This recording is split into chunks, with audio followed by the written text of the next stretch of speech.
The sun hadn't even cleared the tree line when the world exploded in blue and red flashing lights, a kaleidoscope of panic reflecting off the morning mist of the lake. 3 squad cars, a fire marshal's truck, and 2 guys from code enforcement all converging on my driveway like I was running a cartel, not just a grieving widower with a toolbox. Standing at the epicenter of this chaos, arms crossed like a general surveying a battlefield she'd already won, was Brenda Sterling, the self-appointed queen of our homeowners association, her face twisted in that smug, victorious sneer that said she'd finally caught the neighborhood villain. "He's destroying the ecosystem," she shrieked, pointing a manicured finger at me while I stood there in my work boots, holding a blueprint for a wheelchair ramp. "He is contaminating Sapphire Cove with illegal commercial debris, and I want him arrested immediately." That moment, right there, with the diesel fumes of the fire truck choking out the smell of the pine trees, was the moment everything shifted, because while Brenda was busy weaponizing the emergency services to crush a charity project, she didn't realize she had just declared war on the wrong marine engineer.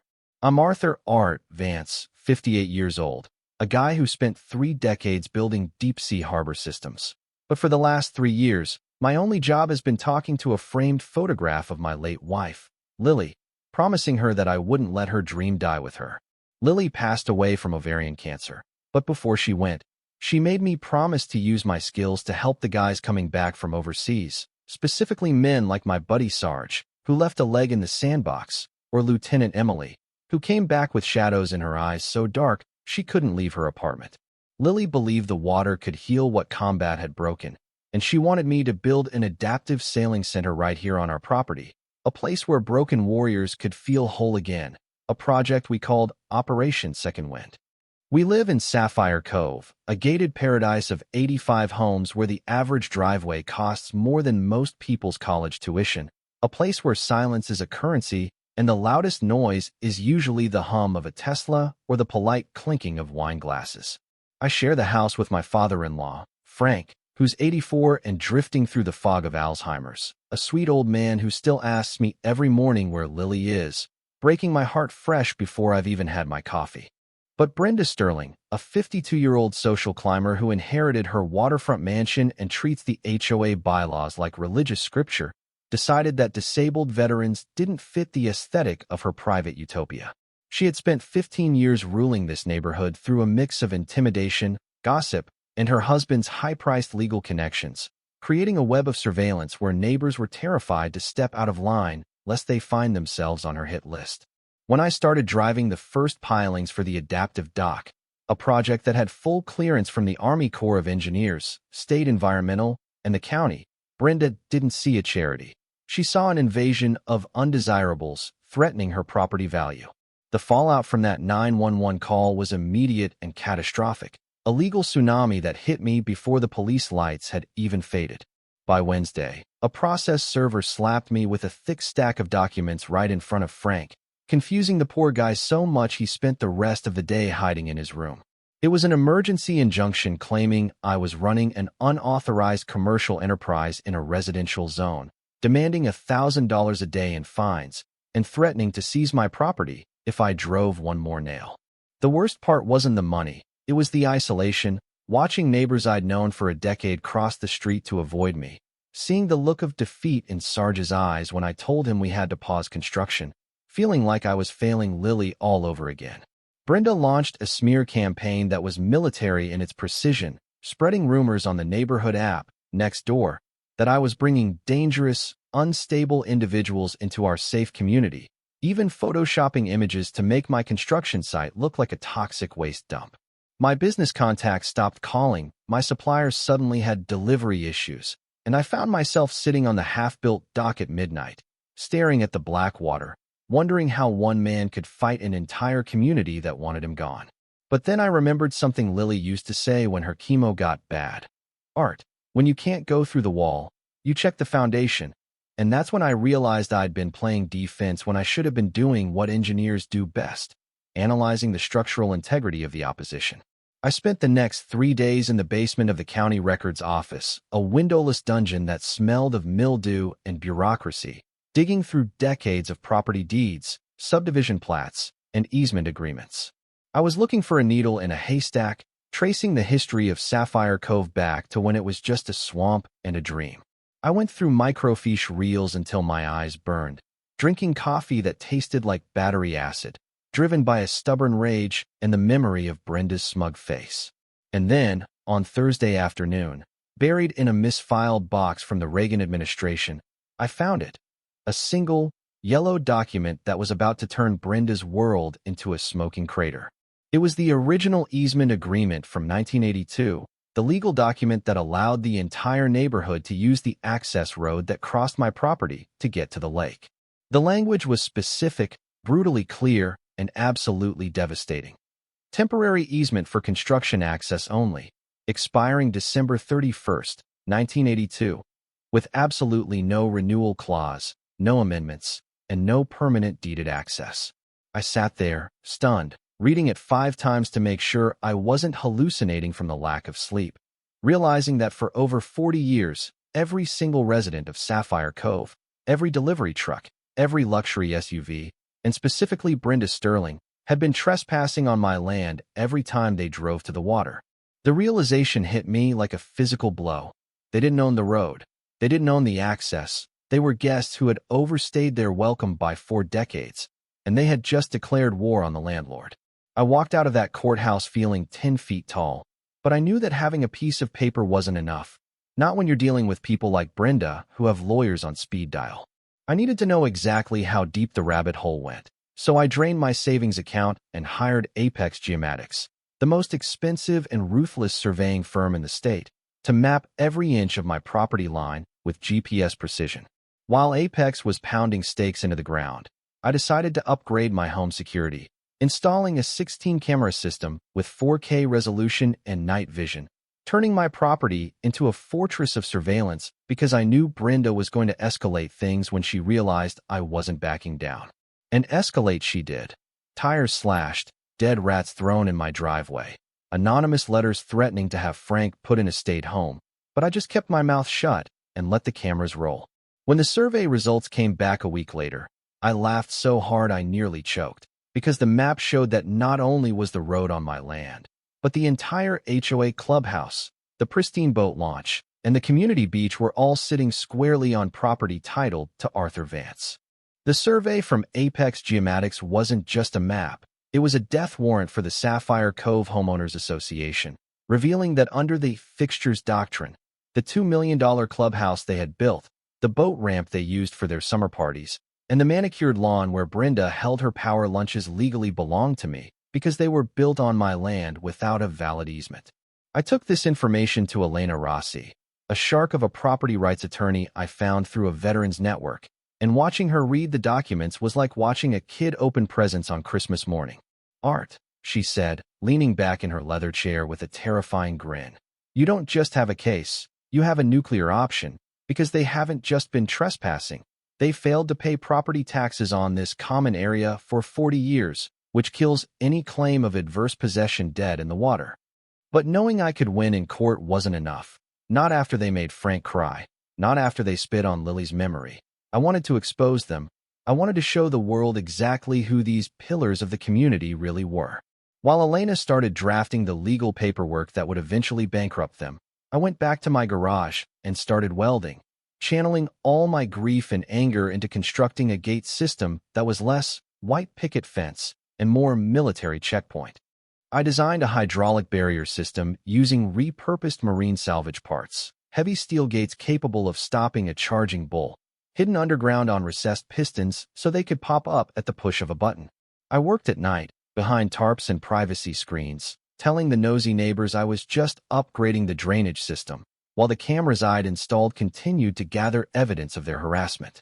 And then, at 2:43 a.m. on a Tuesday, the motion sensors on the lower dock triggered an alert on my phone, and I watched in horror and grim satisfaction as Brenda's landscaping crew pulled up to the water's edge. In glorious high-definition infrared, I recorded them dumping 50-gallon drums of industrial fertilizer and herbicide directly into the lake, my lake, the lake Lily loved, to avoid paying hazardous waste disposal fees. The hypocrisy was so thick you could cut it with a knife.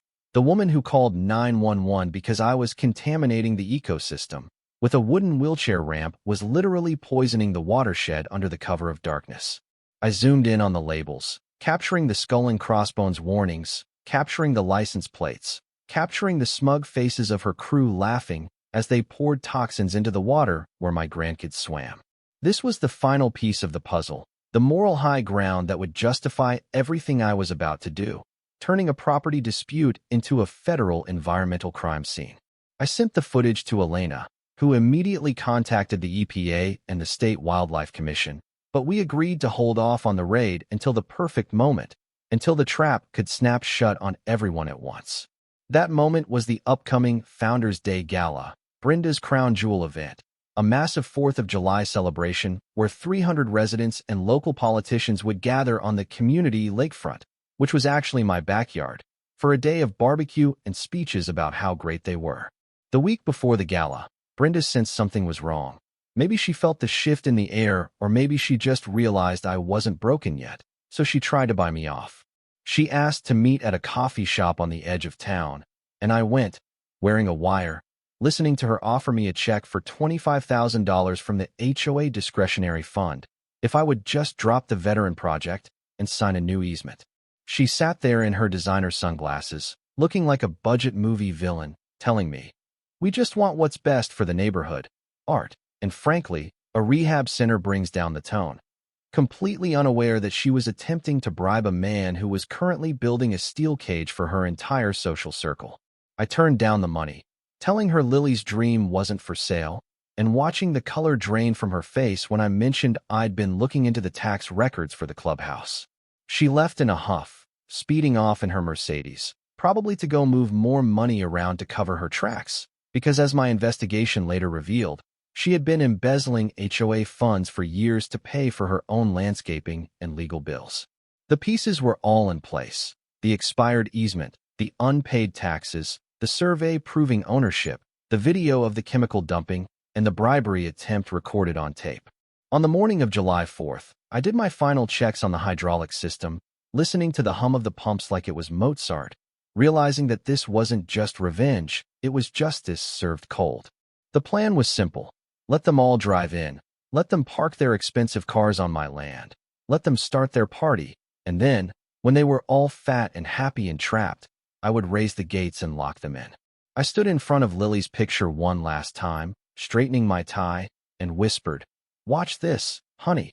This one's for you," before walking out the door to face 300 people who thought they owned the world.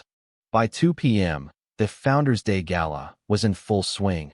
A sea of pastel polo shirts and sun hats swarming over the land they had been stealing for 40 years, the smell of barbecue smoke mixing with the humid lakeside air. Brenda Sterling was on the portable stage, microphone in hand, holding court like royalty, taking credit for the beautiful weather and the sparkling water she had been secretly poisoning all winter. I watched from my porch, checking the monitors, seeing that every single parking spot was full, meaning nearly $2 million worth of luxury vehicles were sitting on my grass, completely boxed in by the geography of the wetlands and the single exit road. I gave the signal to Elena, who was waiting in the wings with the authorities, and then I pressed the button on my remote. A low rumble shook the ground, confusing the guests who thought it might be thunder, until they saw the massive, 12-foot steel barriers rise from the earth at the exit road, locking into place with a sound like a bank vault slamming shut. The music died, the chatter stopped, and 300 heads turned toward the gate, then toward me, as I walked down the hill to the stage, flanked by 2 private security guards I'd hired just in case the mob decided to get physical. "Brenda," I said, my voice amplified by her own PA system which I had calmly commandeered, "you and everyone here are currently trespassing on private property, and as of this moment, access is revoked." The chaos was instantaneous: screaming, threats, people pulling out phones to call the cops. But Brenda snatched the mic back, screeching that I was kidnapping them, that I was insane, that I was going to jail. That's when the second wave hit, the wail of sirens, but this time they weren't for me. State troopers, EPA hazmat teams in full white suits, and sheriff's deputies swarmed the perimeter, not to arrest the man protecting his property, but to serve federal warrants on the woman destroying it. I played the video of the chemical dumping on the giant inflatable movie screen they had set up for the kids, and the silence that fell over that crowd was heavier than the steel gates I'd just raised. They watched their fearless leader dumping toxins into the water their children swam in, and you could physically see the allegiance shift, the realization that they had backed a criminal against a veteran. The EPA officers arrested Brenda right there on stage, in front of her friends, her neighbors, and the local news crew she had invited to cover her glory. The fallout was total and absolute. The court ruled that due to the criminal activity and the environmental damage, I had zero obligation to renew the easement, effectively landlocking the entire community and crashing their property values overnight. The judge awarded me the clubhouse, the boat launch, and nearly $600,000 in back rent and damages, funds that went immediately into breaking ground on the Lily Vance Adaptive Sailing Center. Sapphire Cove effectively ceased to exist as an exclusive enclave. Families moved out, prices tanked, and the people who stayed had to drive the long way around. But on the bright side, the water is finally clean. Today, the clubhouse where Brenda used to judge people is now a dormitory for disabled vets coming from all over the country, and the dock is filled with laughter and the creaking of rigging instead of gossip. Frank sits on the porch, watching the boats, and even though he doesn't always know what year it is, he smiles because he knows something good is happening here. I forgave the neighbors who apologized, because holding on to hate is like drinking poison and expecting the other person to die. But I kept the gates. They stand as a reminder that you can push a quiet man, but you better make sure you know where your property line ends before you do. It makes you wonder, though, doesn't it? At what point does tradition just become theft? And is it really justice if an entire community suffers for the crimes of a few leaders? Or is that just the price of complicity? Tell me what you think in the comments. And remember, sometimes the best way to fight a bully isn't with a fist. It's with a surveyor and a really good lawyer.